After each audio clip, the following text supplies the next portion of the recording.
லாஸ்டா ஒரு தடவை ஜூம் பண்ணி மடுத்துக்கிறேன்.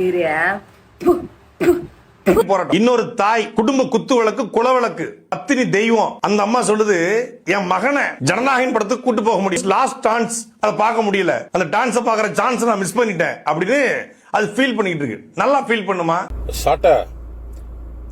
உனக்கும் அதிபருக்கும் ஆபாசமா பேசுறது உங்களுக்கு எல்லாம் பழகி போச்சு. ஒரு பொது வழியில பெண்களை இவ்வளவு மரியாதை இல்லாம யாருனாலையும் பேச முடியாது. நீ சர்க்காசம் பண்றதா நினைச்சுக்கிட்டு குடும்ப குத்து விளக்கு பத்தினி தெய்வம் எப்படி இப்படி எல்லாம் பேச முடியுது? ஏன் உன் வீட்டுல யாருமே குடும்ப குத்து விளக்கும் பத்தினி தெய்வமும் இல்லையா? இல்ல என்ன அர்த்தத்துல நீ பேசுற? அந்த அம்மாவோட ஆதங்கத்தை சொல்றாங்க. கடைசி படம் விஜயோட கடைசி படம் பார்க்க முடியலன்னு ஆதங்கத்துல சொல்றாங்க. அது அந்த அம்மாவோட பிரச்சனை. உனக்கு எங்க இருந்து வலிக்குது?